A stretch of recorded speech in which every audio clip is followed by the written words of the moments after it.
The number is so large, it almost stops meaning anything. $1 trillion.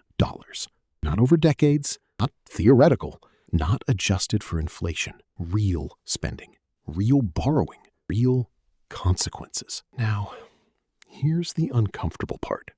What if the true cost of war isn't what governments tell you, but what quietly builds up long after the headlines disappear? Because right now, beneath the noise of geopolitics, defense budgets, and breaking news, there's a financial story unfolding that almost no one is paying attention to. And it's getting expensive, fast. Let's start in a place that feels simple. War costs money. Everyone knows that. You need weapons, fuel, logistics, personnel, intelligence, technology, transport, reconstruction, veterans care. It's a long list. But here's where things start to shift. The number you see in the news, the official cost of war, is almost never the real number.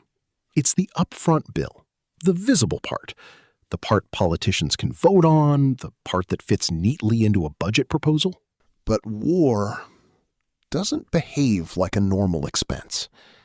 It doesn't end when the fighting stops.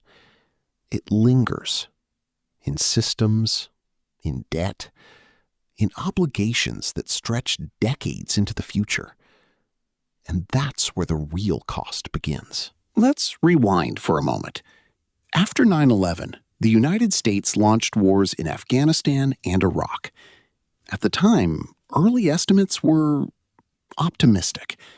Some officials suggested costs could stay under $100 billion. That number didn't age well.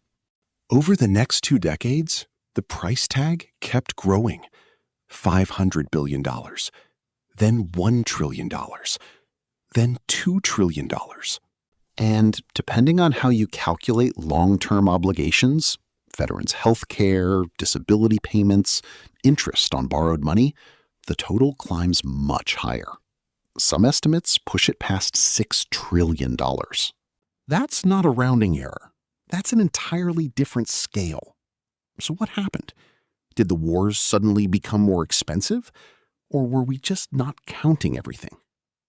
Here's the hidden mechanism. Wars are rarely paid for upfront. Governments don't usually raise taxes immediately to fund them. That would be unpopular. Instead, they borrow. They issue debt, treasury bonds, bills, notes, promises to pay later, which sounds manageable until you remember one thing. Borrowed money isn't free. It comes with interest, and interest doesn't care why you borrowed the money. Imagine you spend $1 trillion on a war. You don't have it, so you borrow. Now, depending on interest rates over time, that $1 trillion can quietly become $1.5 trillion, or $2 trillion, or more. And this doesn't happen overnight.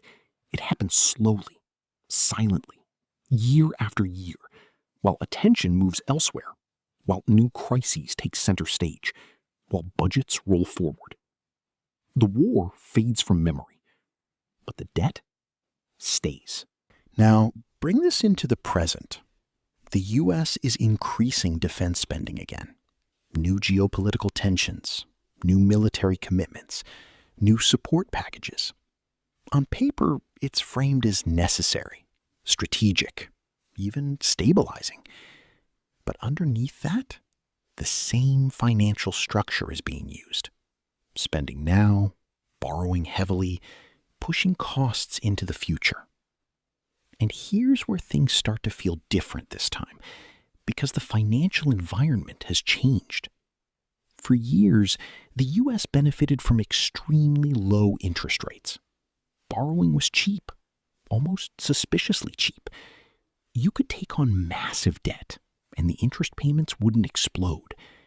It created a kind of illusion that debt didn't really matter, that you could keep adding more without immediate consequences. But that era is ending. Interest rates are rising, and that changes everything. Let's make this simple. If you owe a large amount of money, Low interest rates feel like a gentle breeze. Higher rates feel like a storm. Suddenly, the cost of maintaining that debt increases. Not the original amount, the cost of carrying it.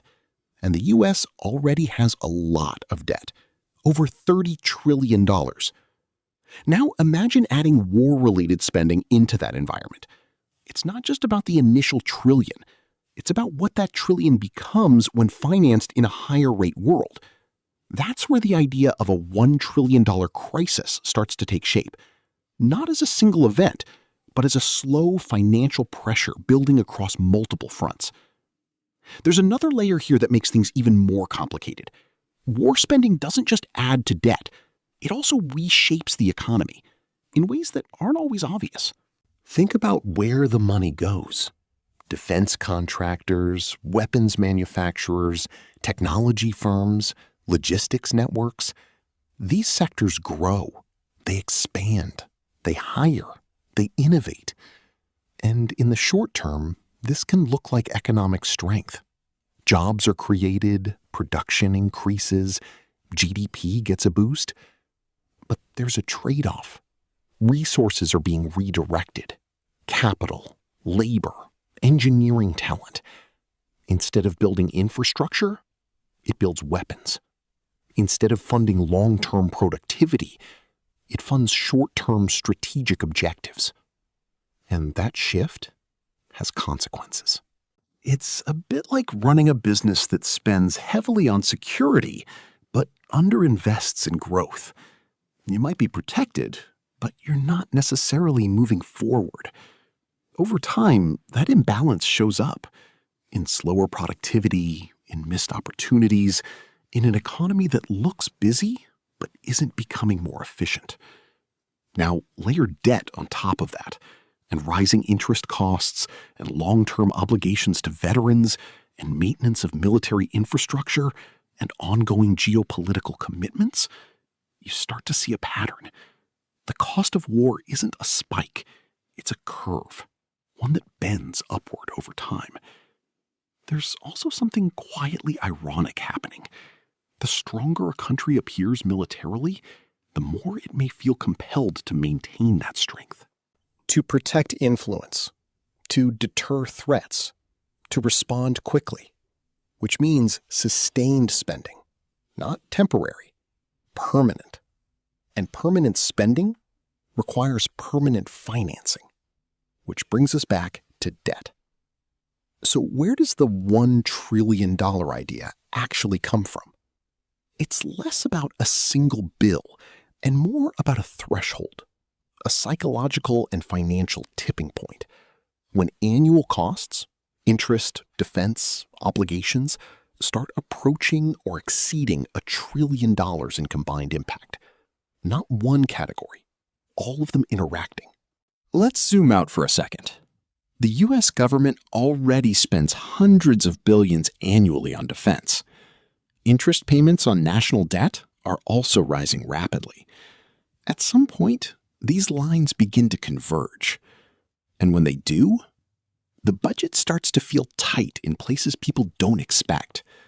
Healthcare, education, infrastructure, social programs.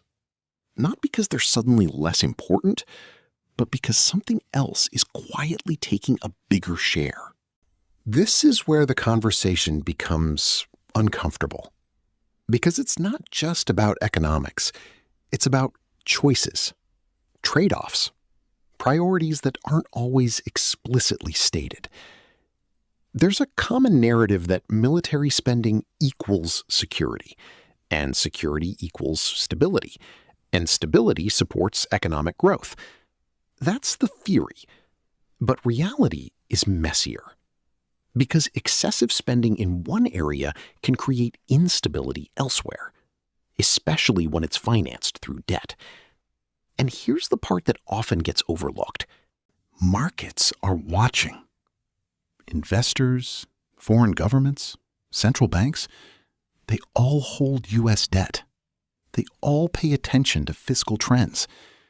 And while the U.S. has unique advantages, the dollar's global role, deep capital markets, institutional strength, it's not immune to pressure. If confidence shifts, even slightly, borrowing costs can rise further, which feeds back into the system. Higher interest, higher deficits, more borrowing. A loop. Not a collapse, not overnight, but a slow tightening. So, is the U.S. heading toward a $1 trillion crisis? That depends on how you define crisis. If you're expecting a sudden moment, a breaking point, a dramatic collapse, you might miss it. Because this doesn't look like a crash. It looks like accumulation, layer upon layer, year after year, until the system becomes less flexible, less responsive, more constrained. And by the time it becomes